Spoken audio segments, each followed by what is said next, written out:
안녕하세요.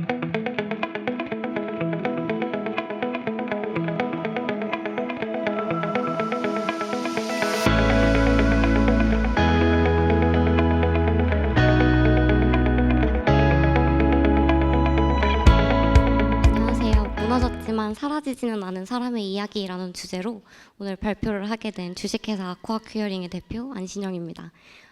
오랜만에 마이크를 잡으니까 굉장히 떨리는데 잘 해보도록 하겠습니다.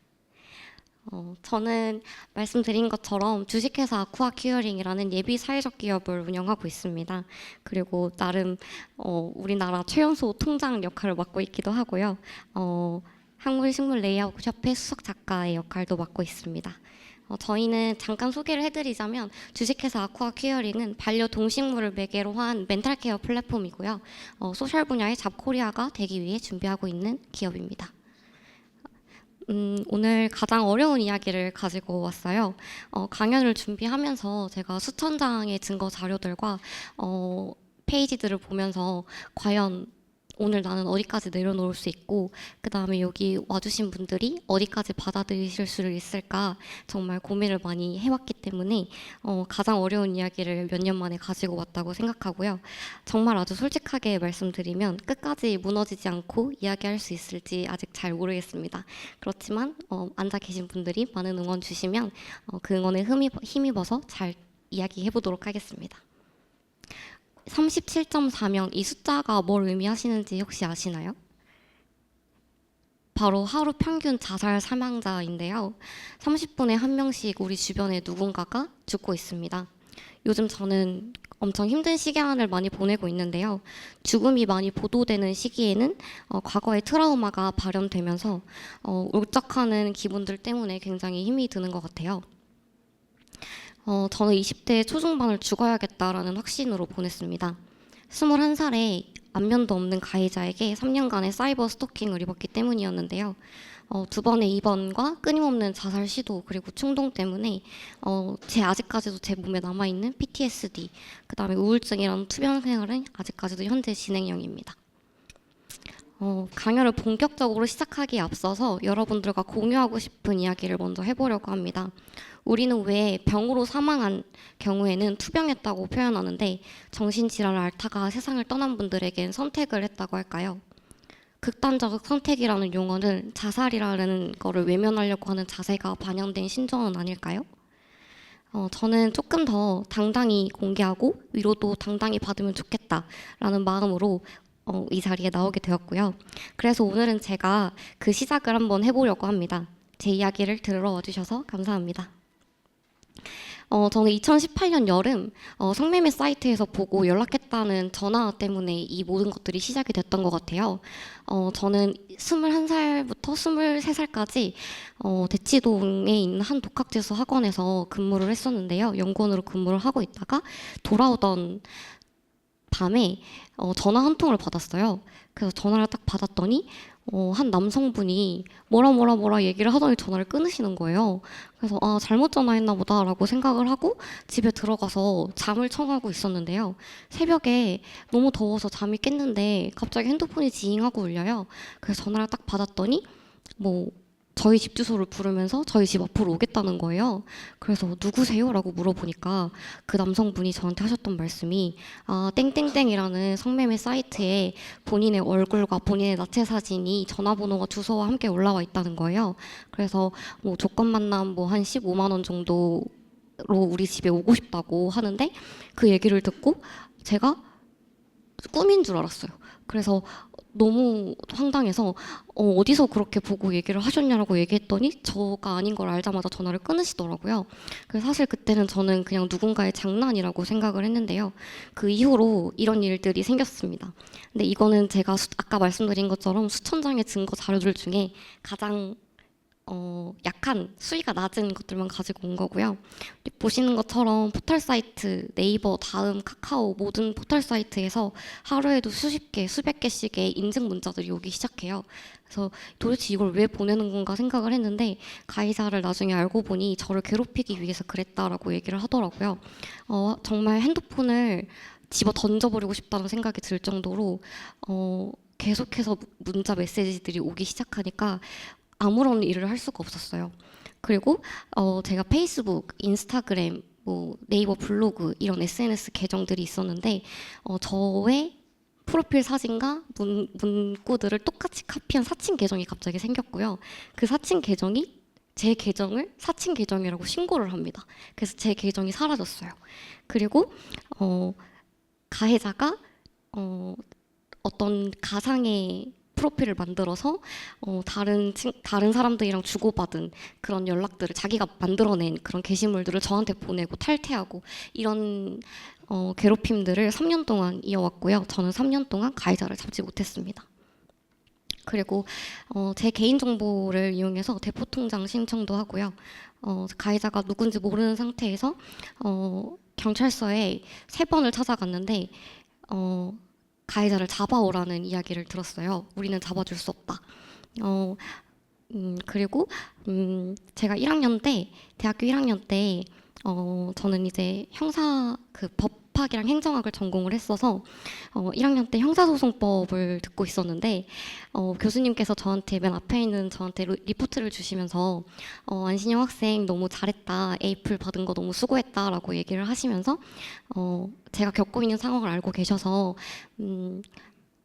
끝나고 쉬는 시간에 교무실로 와서 이야기를 좀 나눠보자라고 하셨어요.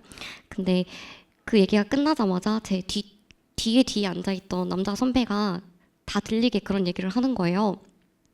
제 몸으로 로비했나 봐라는 얘기를 하는 거예요. 그래서 제가 그 얘기를 듣고 뒤를 돌아봐서 지금 무슨 말씀하시는 거예요? 라고 물어봤더니 그분은 당황해서 이제 도망을 가셨고, 제가 알고 보니까 가해자가 요즘은 에브리타임이라고 그 공유하는 대학생들이 가입하는 사이트가 있는데요. 거기에 제 개인정보를 이용해서 저 대신 가입을 한 거예요. 그래서 저는 에브리타임을 사용하지 못했거든요. 근데 그 에브리타임의 19금 게시판에다가 저를 사칭하고 글들을 올렸고 그리고 남성들과 그 약속을 잡아놓고 나가지 않았고 그런 일들이 있었던 거죠.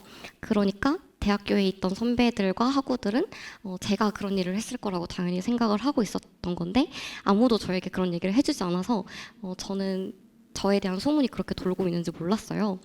그래서 그때 그 강의 시간에 그 얘기를 듣고 집에 오면서 나는 이 학교를 다시는 다니지 못하겠구나. 나는 휴학을 하던가 자퇴를 해야겠다라고 생각을 하고 그날 바로 휴학을 합니다. 그리고 저는 악몽, 그다음에 수면장애, 환청, 그리고 자살 시도에 시달리기 시작하는데요. 누군가가 자살을 하기까지는 뇌가 변해가고 마음이 변해가는 굉장히 긴 과정이 있습니다. 인간의 삶에 대한 의지는 매우 강력하다고 생각하는데요.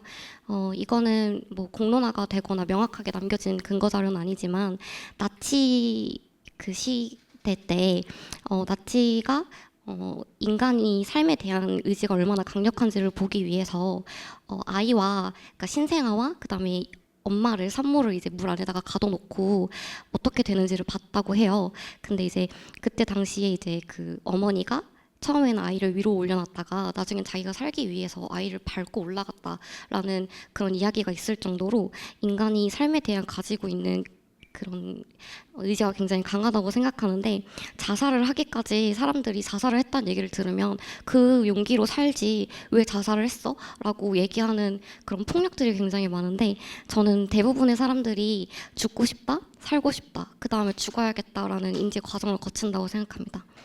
저는 어릴 때부터 열심히 공부하고 좋은 대학을 가고 좋은 직장을 다니면 인생이 행복할 거라고 생각했어요. 그냥 서울에 있는 대학교 가고 여의도 같은 데나 아니면 뭐 판교 같은 데나 이런 스타트업이나 아니면 뭐 이런 대기업 들어가면 인생이 잘 풀리겠지라고 생각했단 말이에요. 근데 갑자기 21살에 얼굴도 모르는 사람이 저를 그렇게 할지 제가 어떻게 알았겠어요.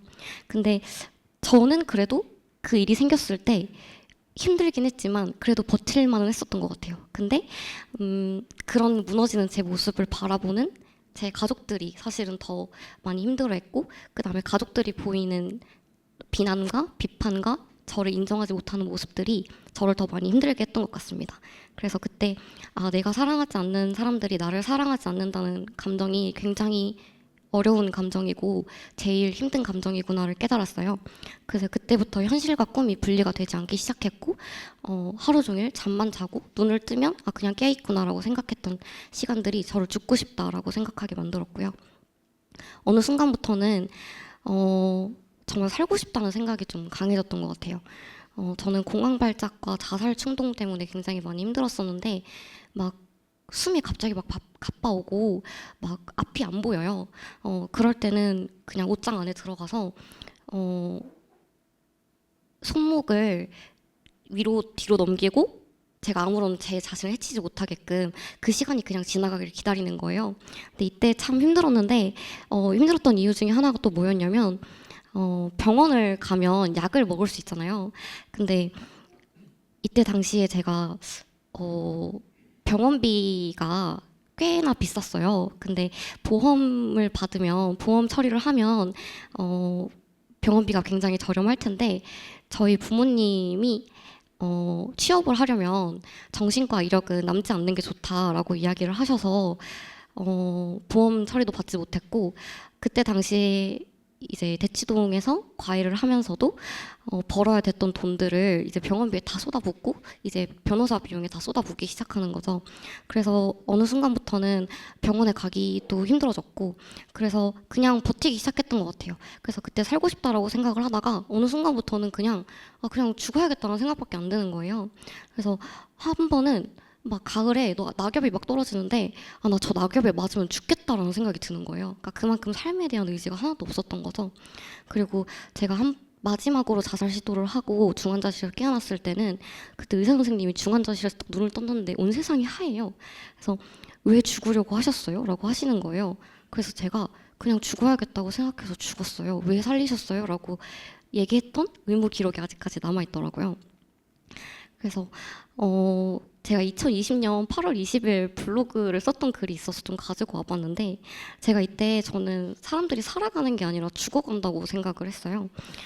그냥 소소한 행복들에 다들 눈이 멀어가지고 종착지가 죽음이라는 걸 다 까맣게 잊고 있구나. 그러면은 삶의 종착지는 행복일까 죽음일까? 그냥 행복과 죽음이 같은 걸 수도 있지 않나? 그럼 나는 행복해지기 위해 죽어야겠다. 이렇게 생각을 했던 시간들이 좀 있었던 것 같고요. 용기 내어 고백을 좀 하자면 저는 불쑥불쑥 그리고 옷차림이 가벼워지는 봄, 가을에 집을 나가는 것이 어려워지곤 합니다. 숨이 막히고 갑자기 주변의 모든 것이 날카로운 칼처럼 느껴질 때가 있거든요. 그리고 그때는 이제 막 변기를 붙잡고 막 계속 토하고 혓구역질을 하고 소화가 안 되고 그럴 때가 있어요. 근데 이때 악몽 중에 저를 가장 힘들게 했던 게 하루는 이제 제가 한 22살 정도였던 것 같아요. 그때 이제 일이 끝나고 집에 오고 있는데 랜덤 채팅, 그러니까 가해자가 랜덤 채팅 어플에서 남성들과 저를 사칭하고 음담 패설을 주고받은 뒤에 제 연락처를 넘기는 거예요. 근데 딱 이 옷을 입은 프로필 사진에 이 옷을 입고 어떤 얼굴을 한 남성분이 저한테 이제 카톡이 오신 거죠. 그래서 그걸 보고 오늘도 또 이렇구나 하고 생각을 하고 이제 버스를 타고 가고 있는데 버스 앞에서 어떤 남성분이 이 옷을 입은 남성분이 딱 타는 거예요. 그래서 저는 어떻게 생각했냐면 그때 당시에 나한테 카톡을 보낸 사람이 나를 잡으러 지금 버스에 탔구나라고 제가 생각을 한 거죠. 그래서 그때 우산을 들고 그때 비가 왔는데 우산을 그 버스에 놓고 뛰어서 20분을 비를 맞으면서 집에 울면서 갔던 기억이 나거든요. 그때 이후로부터 이 옷을 입은 남성이 제 악몽 속에 나타나기 시작했습니다. 그래서 꿈속에서는 저를 이렇게 머리채를 잡아 끌고 성폭행을 하고 막 이쯤 되면 죽을 법도 한데 아직 살아있네. 너도 즐기는 거 아니었어? 라는 대사들을 항상 내뱉고요. 그 다음에 저는 맨날 꿈속에서 길거리를 뛰어다니면서 맨 마지막은 항상 죽어요. 근데 그때 악몽 속에서는 변기 뚜껑을 열었는데 그 변기 뚜껑에 제 목이 잘린 얼굴을 제가 본 거죠. 그래서 그 꿈을 항상 반복해서 꾸는데도 불구하고 왜 아직까지 살아야 하는가라는 생각들을 굉장히 많이 해왔던 것 같아요.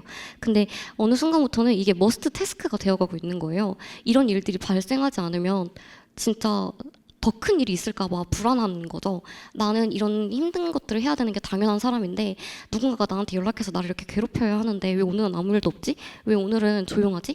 그러면은 더 큰 일을 꾸미고 있나? 집 밖에 나가려고 방문을 열면 혹시 칼을 든 사람이 나를 괴롭히고 있지 않을까라는 생각 때문에 힘들었던 시간들이 있었던 것 같습니다. 근데 이 우울증이라는 병이요, 정말 침대에서 하루 종일 일어나지를 못합니다. 말 그대로 그냥 침대에서 고개를 못 드는 거예요. 화장실도 못 가고요, 밥도 못 먹어요, 씻지도 못하고요. 그러다 보면 행실이 초라해지도 못해 비참해지거든요. 제가 그때 3년 동안 먹지도 자지도 씻지도 않으면서 거의 한 15kg가 빠졌던 것 같아요. 아무 말도 안 하고요, 표정도 없고요, 쓰레기가 쌓여요. 지금 제 동생이 얼마 전에 저한테 했던 말이, 제 방에 한번 들어갔었는데 그때 당시에 자기는 음식이 그렇게 까매질 수 있다는 걸 처음 알았대요. 그러니까 제가 치우지 않아서. 그러니까 정말 방이 진짜 쓰레기장이 되었던 거죠. 먹고 나면 반찬통을 닫아야 되는데 힘이 없어서 그 반찬통을 못 닫아요. 그러니까 냉장고에서 음식물이 그냥 다 흘러나오고요. 우울증인데 슬픈 게 아니고 신체화 증상이라고 해서 몸이 되게 아파지거든요. 두통도 있다가 어깨도 아프고, 그냥 아픈 게 아니라 칼로 막 찌르는 것 같고 뜨거울 때도 있고 손발이 차가워서 뭘 할 수도 없고 기운도 없어져요. 그래서 제가 한 번은 막 공황장애가 막 엄청 크게 오고 너무 우울해서 응급실에 가야겠다고 생각을 해서 응급실에 딱 갔는데 택시 기사님이 저한테 그런 얘기를 하는 거예요. 근데 세브란스 응급실을 가려고 했거든요. 근데 택시 기사님이 어디가 아프세요? 라고 하시는 거예요. 그래서 제가 저 지금 너무 막 숨도 차고 너무 힘들어요. 막 얘기했더니 그 택시 기사님이 저한테 뭐라 그랬냐면, 보기엔 멀쩡해 보이는데, 이렇게 얘기하시는 거예요. 그래서 제가 그때 무슨 생각을 했냐면, 그냥 차라리 어디가 부러지거나 잘리거나 피가 철철 나서 정신을 잃었으면 좋겠다. 그러면 사람들이 나를 위로라도 해줄 텐데 라고 생각을 했거든요. 그러고 저는 응급실에 가지 못했습니다. 저는 다시 택시 기사님한테 그러면 그냥 저 다시 집에 갈게요, 집에 다시 돌려보내주세요 하고 다시 집에 왔어요.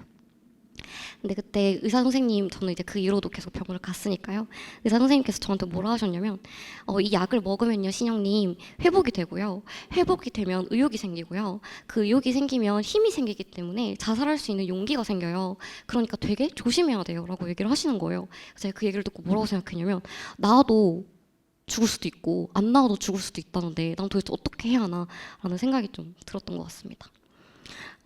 저는 경찰서에서 3번을 거절당하고 사건이 발생한 지 3년 만에 가해자를 특정했는데요. 가해자는 징역 6개월에 집행유예 1년을 받았고, 잡고 보니까 저와 일면식도 없는 1살 연상의 언니였어요. 여성분이셨거든요. 그래서 제가 왜 그랬냐라고 물어봤더니 뭐라고 했냐면, 우연히 제 인스타에 들어왔는데 환하게 웃고 있는 제가 너무 싫었대요. 너무 인생을 잘 살고 있는 것처럼 보여서. 그래서 망가뜨리고 싶었대요. 근데 주변 사람들이 다 저를 너무 잘 보호해주고 이런 것들이 화가 났던 것 같아요. 근데 여기 옆에 보시면 오른쪽에 있는 이분이 그 가해자가 판사님한테 쓴 이야기 중에 하나인데, 저를 조두순에 비유를 하면서 저를 죽여야겠다라는 생각이었다고 이야기를 하더라고요. 그러면서 반성문을 쓰는데 저한테는 사과를 한 번도 하지 않았고, 아직까지 하고 있지 않았고, 아직까지도 하고 있지 않고요. 그리고 잡혔는데도 불구하고 범행들을 계속 이어나가기 시작해요. 죽으라고. 저보고 진짜 죽었으면 좋겠다고. 나는 너가 죽어야 이 일이 끝날 거고 나는 어떻게 되든 상관없다고. 근데 소송도 쉽지는 않았어요. 가해자가 지방에 살아서 저는 가해자 때문에 항상 지방에 내려가서 이제 소송 재판을 참관을 했었어야 되는데, 그때 당시에 변호사님이 저한테 이렇게 얘기를 하시는 거예요. 신영 씨 잘 지내고 있다고 판사님한테 이야기하시면 절대 안 돼요. 요즘도 너무 힘들다고 하셔야 돼요. 읽으면서 우실 수 있으면 그렇게 꼭 하셔야 돼요 라고 얘기하시는 거예요. 그래서 피해자 다움이라는 게 참 뭘까라는 생각으로 몇 년을 보냈던 것 같습니다. 사실 민사와 형사 소송이 끝난 지 얼마 되지 않았어요. 21살 여름에 시작이 됐는데 27살에 끝났거든요. 제가 지금 28살이니까 끝난 지 한 1년 반 정도밖에 되지 않았습니다. 근데 저는 이 사건을 통해서 내가 살아주길 바라는 사람들이 얼마나 많은지를 좀 많이 깨달았던 것 같아요. 내가 무언가 대단한 걸 이루지 않아도, 그리고 내가 좋은 대학과 좋은 직장과 이런 것들을 갖추지 않아도 그냥 안신영이라는 사람만으로 나를 사랑해주는 사람들이 많구나를 좀 많이 깨달았던 것 같아요. 그래서 진정서의 일부를 좀 공유하려고 합니다. 친한 친구로서 가장 마음이 아픈 것은 상상도 하기 어려운 일에 신영이가 익숙해졌다는 것입니다. 신영이가 극단적인 선택을 했다는 것을 알았을 때에는 그 마음을 감히 온전히 헤아리기 어려워 어떤 말을 해야 할까 핸드폰을 붙잡고 한참 고민하기도 하였습니다. 10월 25일 메시지를 받은 일을 알리기 위해 신영이에게 오랜만에 연락했을 때 극단적 선택을 하여 중환자실에 있다는 소식을 들은 저는 그날의 충격을 잊을 수가 없습니다. 눈에 생기가 자득했던 친구가 소중한 사람들을 뒤로하고 세상을 등지는 결정을 했다는 점을 저는 믿을 수 없었습니다. 앞으로는 신영이가 혼자 방 안에서 울며 가슴 아파하지 않게, 고통에 맞서 싸우지 않게 제가 할 수 있는 일을 하며 친구를 지키고 싶습니다. 저는 2021년 1월 31일 상담 선생님께 이런 말을 합니다. 저한테 이런 일이 일어난 게 어쩌면 행운일지도 모르겠어요 라는 말을 하는데요. 지금도 그런 생각을 가지고 있습니다. 그날 제가 그 얘기를 하자마자 상담 소장님께서 그럼 오늘 저희 상담 종료합시다. 신영 씨 앞으로 더 이상 상담 받으러 안 오셔도 돼요 라고 이야기를 하시는 거예요. 그래서 그때 당시에 이제 상담이 종료가 되고 내가 이 사건들을 통해서 얻은 게 뭘까를 좀 생각을 해봤는데요. 그때 상담을 하는 회기 중에 상담 선생님께서 저한테 이런 얘기를 해요. 특별한 이유 없이 우울과 자살 충동으로 힘들어하는 분들도 되게 많다는 거예요. 그래서 그때 당시에는 제가 너무 힘드니까 진짜 인생 살기 편한가? 왜 힘들지라고 생각을 좀 했는데 저는 생각보다 내가 21살부터 27살까지 엄청 힘들었어 라고 얘기할 때 탓할 수 있는 외부 요인이 있다는 게 너무 감사한 거예요. 누군가는 특별한 이유 없이 너무 힘든데 그거를 다른 사람이 위로해줄 수 없을 수 있잖아요. 근데 나는 이런 이유가 있었구나. 나는 탓할 수 있는 외부 요인이 있고 제가 오늘처럼 이렇게 얘기했을 때 대표님 너무 힘드셨겠어요 라고 위로받을 수 있는 이유가 있구나. 나 정말 감사하구나 라고 좀 생각이 들었던 것 같고, 그리고 어떤 분이 저한테 그렇게 얘기를 하더라고요. 나중에 사람이 죽을 때 이 사람의 인생을 저울에 올려다 보면 행복과 고통이 양이 똑같을 거라는 거예요. 물론 사람마다 그 양은 다르겠지만, 그래서 고통을 적게 받은 사람은 행복도 적을 거고 고통을 크게 받은 사람은 행복도 크게 받을 거라는 거예요. 근데 그때 당시에는 그거를 인정하지 못했는데 시간이 지나고 나니까 맞는 것 같더라고요. 그래서 나는 이렇게 고통을 크게 겪었으니까 난 앞으로 얼마나 더 큰 행복이 찾아올까라고 조금 다시 생각해보는 계기가 된 것 같고요. 그리고 이 마지막 중간 거는 제가 정말 인생에 있어서 가장 큰 깨달음이 아니었나라고 생각하는 것 중에 하나인데, 내 다리가 잘려서 피가 철철 나는 상황보다 상대방은 본인 손톱 거스름이 더 아플 수도 있겠다. 이게 진짜 인정을 하고 가면 내가 막 아파서 막 소리를 지르고 있는데 저 사람이 내가 원하는 만큼의 반응을 해주지 않아도 그냥 괜찮은 거예요. 그게 당연한 거니까. 그래서 그런 거에 대한 기대심을 하지 않는 게 좋겠다라는 생각이 들었던 것 같습니다. 그리고 이때까지 공부도 열심히 하고 착실하게 살고 이렇게 했던 안신영이라는 나의 모습은 누구를 통해서 만들어졌나. 근데 나 근데 학교도 자퇴하고 이제 돈도 없고 다 없는데 이젠 나를 위해서 살아봐야 되지 않을까라는 생각이 좀 들었던 것 같아요. 근데 이때 당시에 저를 버티게 해준 힘 중에 하나가 혼자 두지 않았던 사람들이거든요. 한 번씩은 문득문득 전화가 와서 세상이 얼마나 예쁜지를 한참을 떠들던 친구가 있었어요. 막 자기가 학교를 다니는데 자기 학교 앞에 있는 막걸리집이 그렇게 맛있대요. 그리고 벚꽃이 너무 예뻐서 벚꽃을 너랑 보러 가야겠대요. 그리고 한강에 자전거를 타는데 그게 너무 재밌었다는 거예요. 그러면서 전화 한마디도 안 하고 있는데 정말 전화해서 1시간씩 떠들다가 가요. 그러면서 맨 마지막에 나중에 너도 나랑 같이 하자라고 했던 친구들. 그리고 이제 오늘 뭐 했어? 라고 물어보면 나 죽고 싶었어 라고 항상 대답을 했는데도 불구하고 정말 똑같이 물어봐요. 오늘 뭐 했어? 오늘 뭐 했어? 이렇게 물어봐주던 사람들. 그 다음에 제가 병원에 가기 싫다고 하니까 돈 없어서 병원 못 간다 그러니까 손잡고 저를 병원에 데리고 갔어요. 그래서 제가 의사 선생님이 왜 왔냐 그러니까 그냥 덤덤하게 했던 얘기 또 하는데 옆에서 친구가 막 울어줘요. 그런 것들 때문에 저는 버텨왔던 것 같습니다. 그리고 제가 그때 당시에 변호사님께서 취미 활동을 좀 해보는 게 좋겠다라는 이야기를 하셔가지고 그때 당시에 코로나가 터져서 연못 만들기 컨텐츠가 되게 유행했거든요. 그래서 나도 집에다가 연못을 하나 갖다 놓고 싶다는 생각이 들었던 거예요. 그래서 물고기 하나를 좀 키우게 됐는데 물고기 하나를 좀 키우게 되면서 밥을 주기 위해서 제가 일어나고요. 그 다음에 어항을 닦아줘야 되거든요. 어항을 닦아줘야 되니까 운동을 하기 시작하는 거예요. 그리고 규칙적인 생활을 갑자기 하기 시작하고 그래서 누군가를 돌보는 시간을 통해서 나 자신을 돌보고 있다는 경험을 좀 많이 했고요. 저는 울지를 못했거든요. 3년 동안 그 일을 겪으면서. 근데 어항을 씻으면서 세면대에 물을 켜놓고 2시간 동안 막 우는 경험들을 제가 했어요. 그래서 이게 생명을 키우는 게 굉장히 좀 도움이 되는구나를 깨달았고요.